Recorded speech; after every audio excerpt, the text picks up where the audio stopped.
Hello, welcome to my channel. My name is Kathleen Harrod. This is my channel, New You. I'm tripping over stuff. But welcome to my channel. This is channel New You. And yeah. So tonight is the last night of the B.Y.O.B series. And this is B.Y.O.B part 3. Thank you for joining me.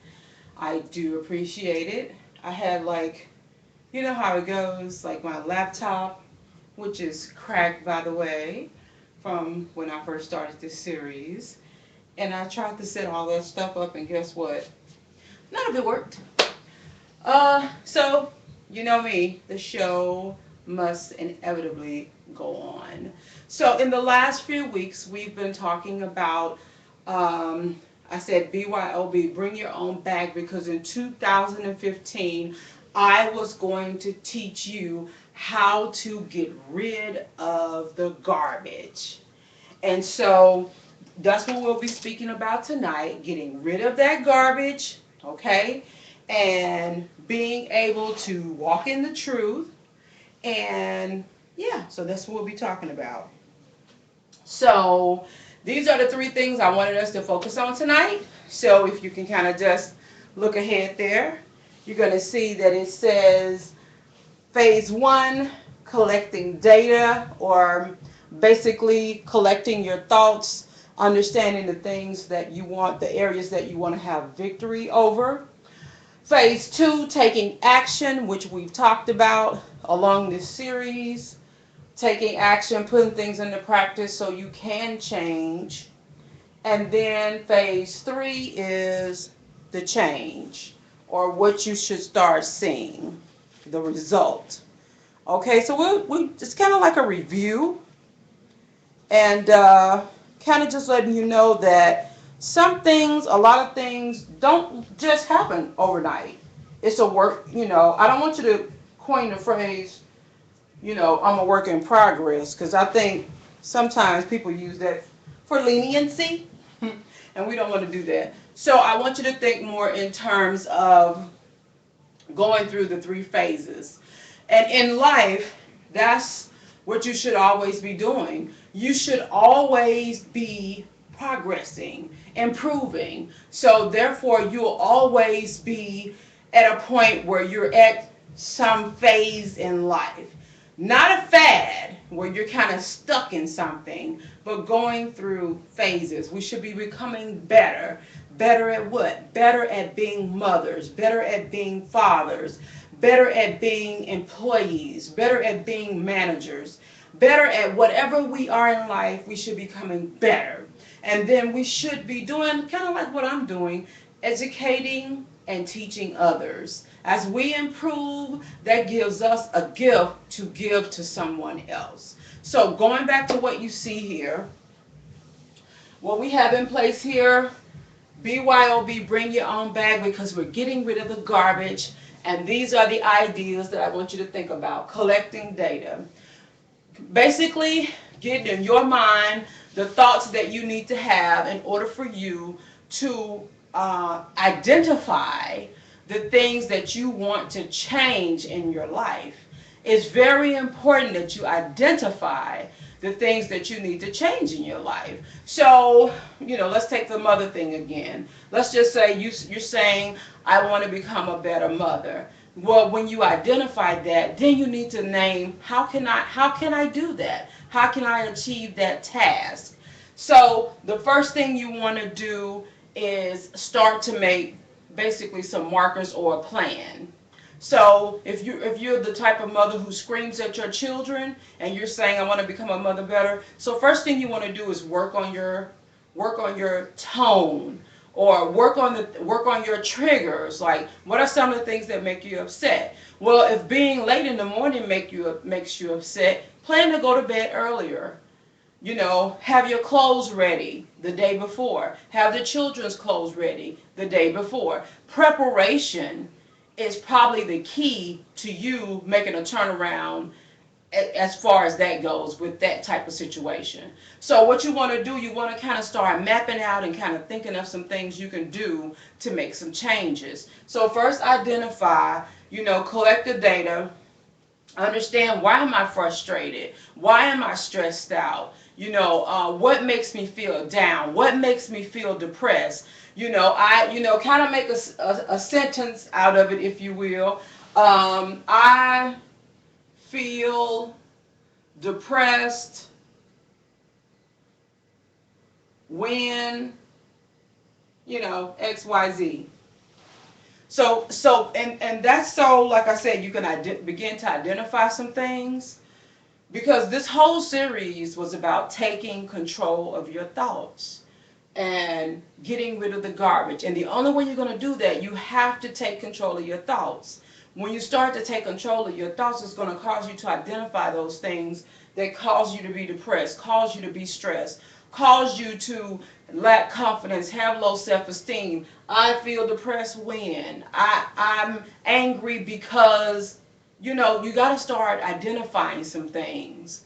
Okay, so we can get rid of what? If you watch the other two series prior to this one, so we can get rid of the party that's going on in your head, right? So we can get your thoughts under control. And I'm going to bring my little balloon friends in now, because they've been helping me the whole time. If you watch the first two, you'll see the significance of these. But I'll kind of briefly, look, this one ran out of air. Blaming others, holding on to the past.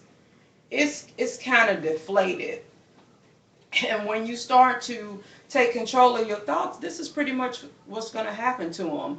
They used to be, alive and vibrant and having all that fun in your head. But once you start identifying things and taking control and understanding your triggers, why do I think that? Why do I behave that way?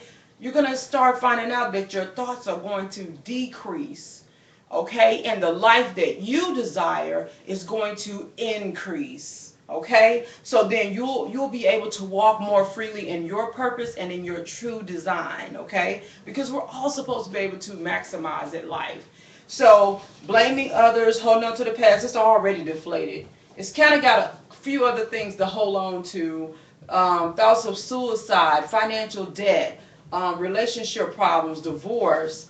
And then over here we have anger on the blue, frustration, aggravation, being humiliated, bitter, mean, hateful. So, you know, so that's like the party going on in your head.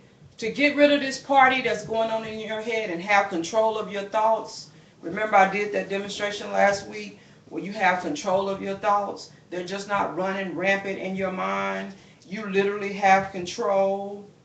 Control, control. If you don't have control, then your thoughts have control and they have a party in your head. So that's what we want to get rid of. Okay? And I hear and I see a lot of people who say, literally they'll just say, man, I got so much on my mind.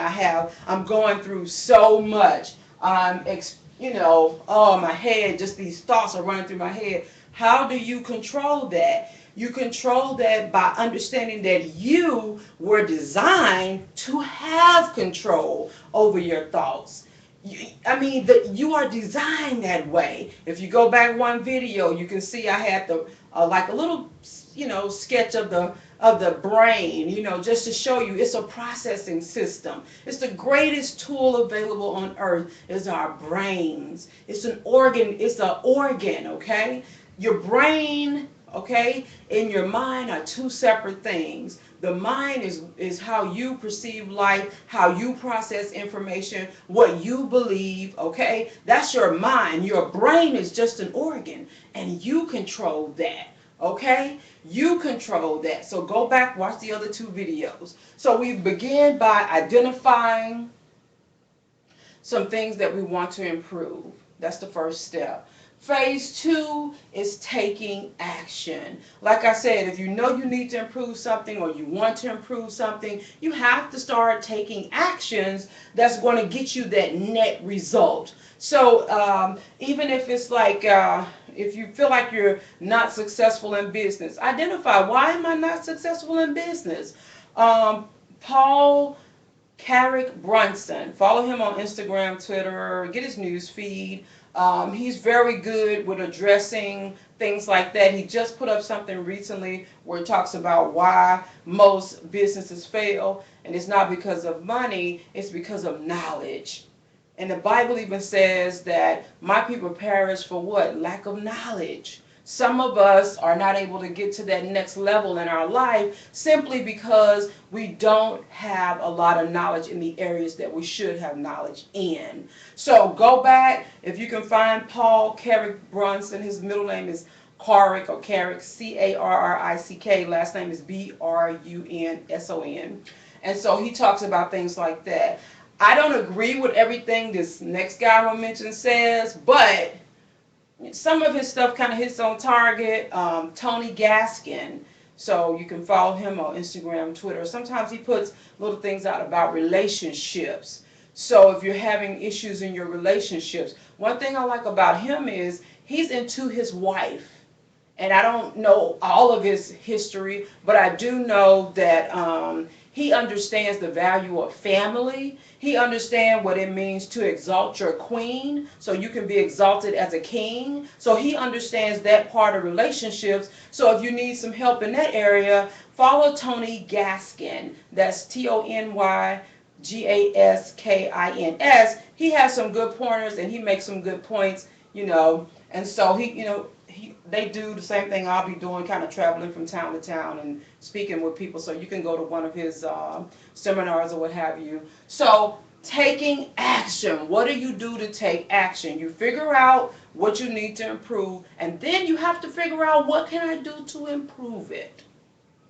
Again, so if back to that mom situation, I'm frustrated because I'm always late, or I have a lot to do in the morning. Preparation, be ready the night before, okay?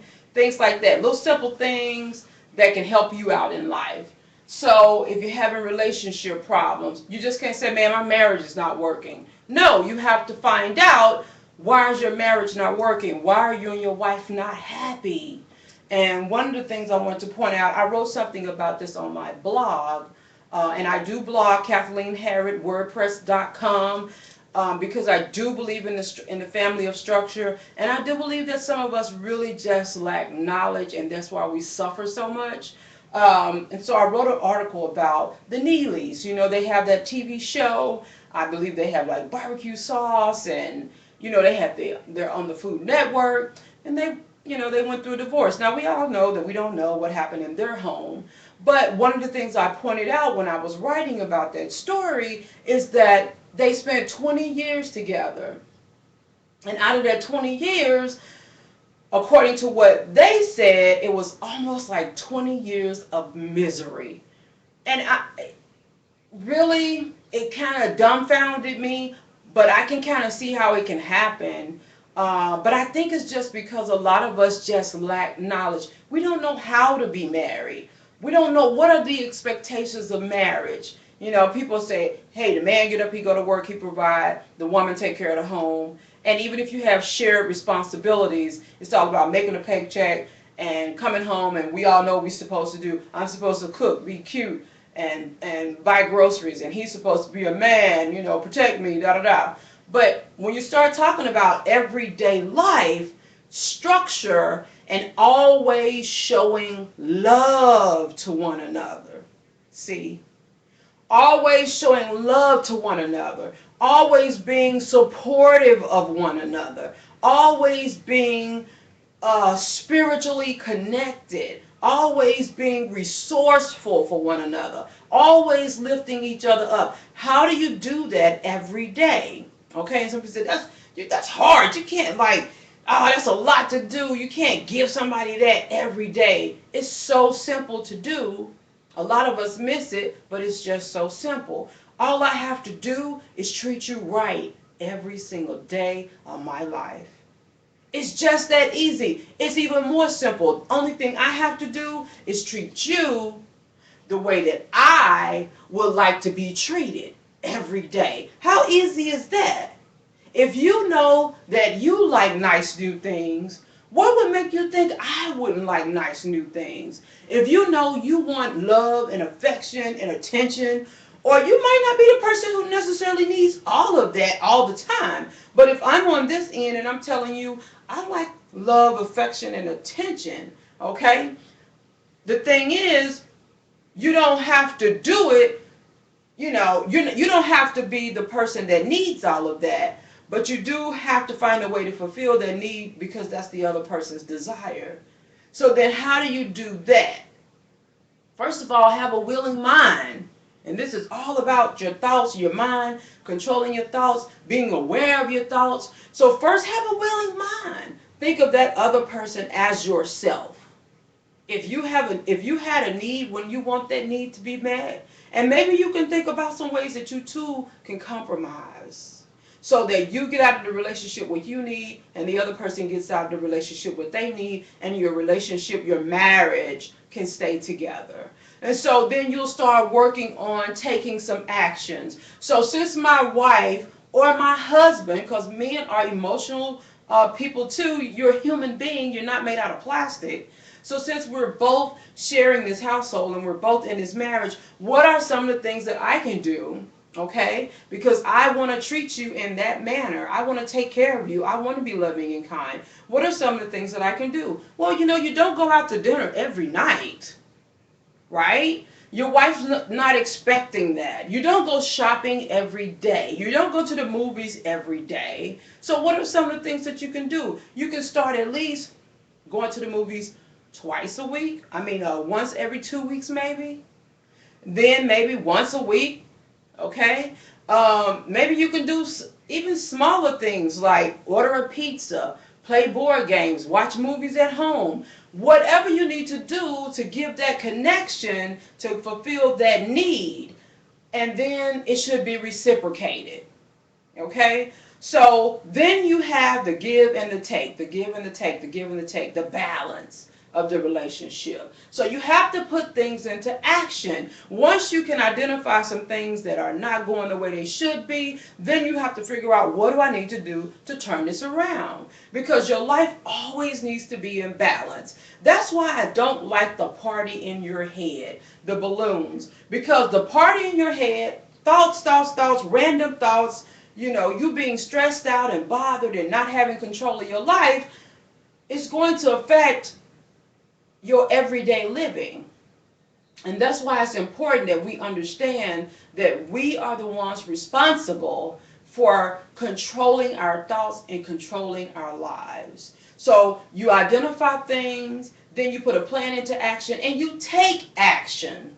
Okay? Don't just say, well, this bothers me. Well, what are you going to do about it? I don't know. I don't care. It's my life. I'm just going to be by myself. You're not going to be by yourself. If you go up into a mountain and, live by yourself, I probably would half believe you.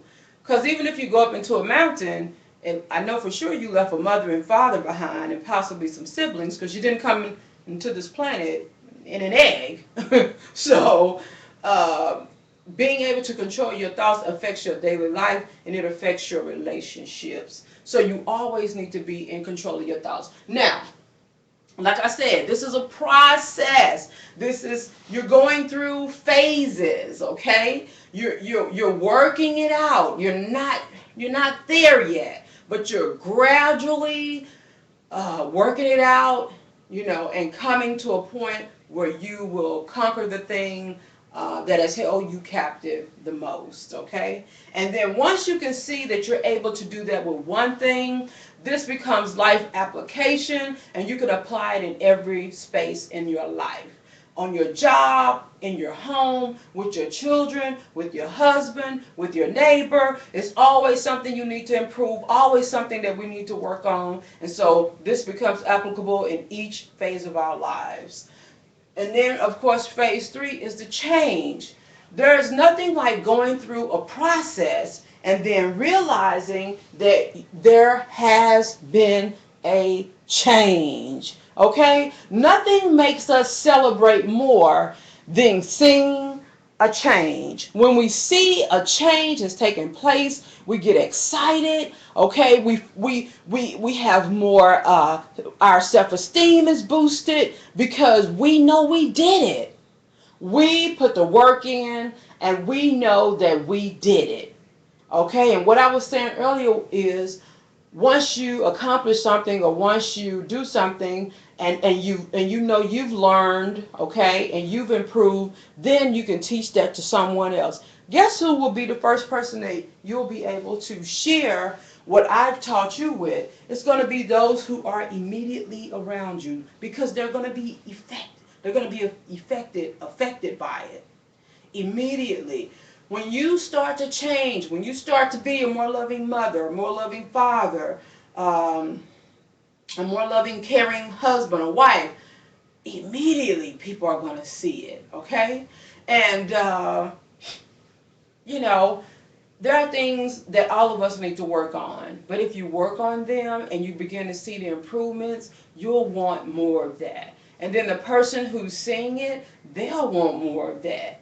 And so, what are the three things? It's a fact. It's you're going through phases. It's not all gonna happen overnight. So it's phase one, identifying things that you need to change. Phase two, taking action. Phase three, experiencing that change. I am the mind changer. I am Kathleen Harrod. I couldn't make this lesson. I probably can improve on it, and I probably will. But I'm proud of what I did so far. And guess what? The people around me are affected by what I'm doing right now. You're immediately affected by the lesson that I'm teaching right now because it's going to change your life. In 2015, I will be identifying myself, as the mind changer. Just trying to get people to change their minds about a lot of views, a lot of the ways we look at life. Really trying to get us to take a second look at things, make some adjustments, okay? So that we can live more productive, more full lives. Now remember, if you watch the first session when I introduced the balloons having a part in your head representing uncontrolled thoughts, I told you that I was severely frightened of balloons popping, and I really, really am. But guess what? I'm going to take control of my thoughts. I understand that this is just latex. It's not going to hurt me, is it? I don't know. I'm frightened to death. But because this is the end of this session, and I don't want these negative balloons flying around in my house. They were for demonstration purposes only. And also to conclude this lesson, I thought it would be good to show us that we have the ability to take control over our thoughts. And we can take control over our thoughts to the point where we eliminate or eradicate all of the thoughts that negatively affect our lives. If they're unproductive, I always say if the past does not deserve to be present and the past does not deserve to be present in your present life. It's the past. Only thing that you need to think of in your present life are those thoughts that can help you improve your future. So all of these represent all the bad and nasty thoughts and things you don't have control over that you're going to get control over. This one may not pop too well because this half is gone anyway. So let's see what we have here. See if I can get this done correctly. So first I'm going to try with a push pin. Oh, I'm so nervous. So do you really want those thoughts to go away? Then you have to take control.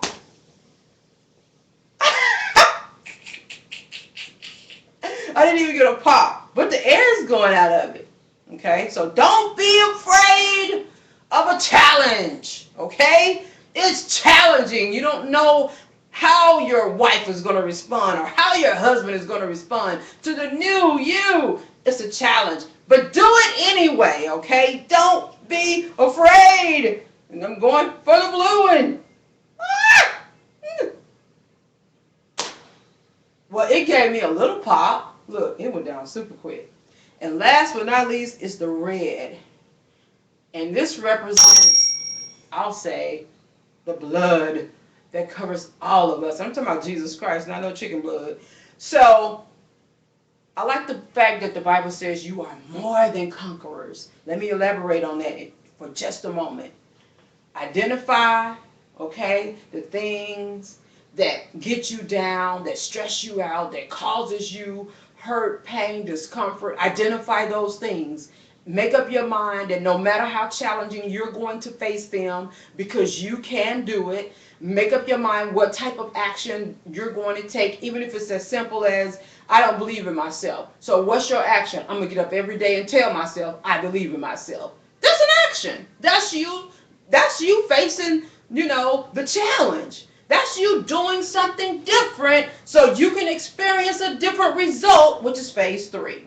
So here we go. Don't be afraid. This one is still pretty stiff. I'm going to hold it by the bottom though, so more than likely it won't. Yeah, I'll just have a little more control. 1, 2, you counting with me? 3. Oh, and it just, see?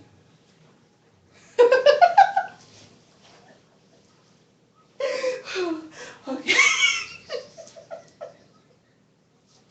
Okay. Okay.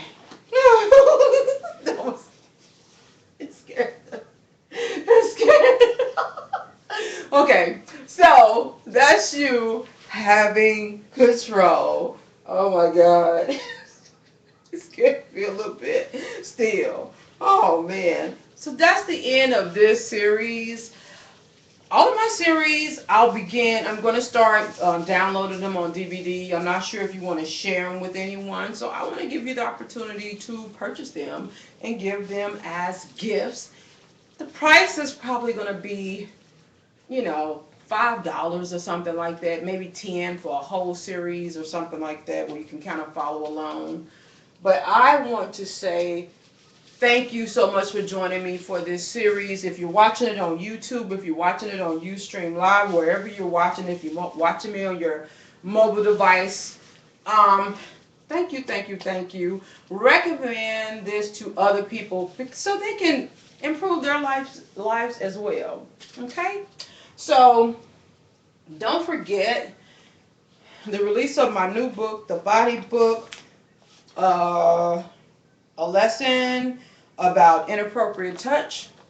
It's about preventing sexual abuse, the sexual abuse of children and sexual abuse of anyone. Why do I have black stuff on my hand? Did it come from that balloon? Where did this stuff come from? At any rate, yeah. So this is the book. We're hearing about Bill Cosby. We're hearing about, we heard about Stephen Collins, the new Catholic priest Robert Harrison has came out and said, hey, guess what? I was molesting boys for 20 years. Hey, guess what, stupid? We're sick of that. So we're going to do something about it. Okay? I do have a page on Facebook. It's called The Body Book. Like my page, and please, I wish I could give these books away free, but I can't because I can't afford it. But oh my God, it's packed with information. Even in the updated version that's coming out March the 1st, I've even included the story of Bill Cosby in it, and I know a lot of you guys don't like that, but it's a teachable moment. We need to be educated on how things do happen. And I'm not saying Bill Cosby is guilty. That's not what I'm saying, okay? That's not what I'm saying. But we can kind of go back and study some of the things that happen. And most particular to me, the specific thing I want to discuss is why women wait so long to say something. I feel like just we don't get that. I feel like we don't get why that happens. So anyway, I'll discuss that a little later on. So this is the book, The Body Book. Like us on Facebook. I'm turning this book into an app. The book will be available as an ebook as well. And that'll probably be, the book will be like, the book is $9.99. The ebook is probably going to be like $2.99 or less. So that's a lot, less expensive. So maybe you want to just do the ebook, which is fine. This is the app that I'm having designed for the book. March the 1st, look for all of this, because I'm going to change the way we address that subject, okay? So again, thanks for letting me throw that in there. But thank you for joining me on my channel, New You. Hopefully, my next series is going to be about the family structure.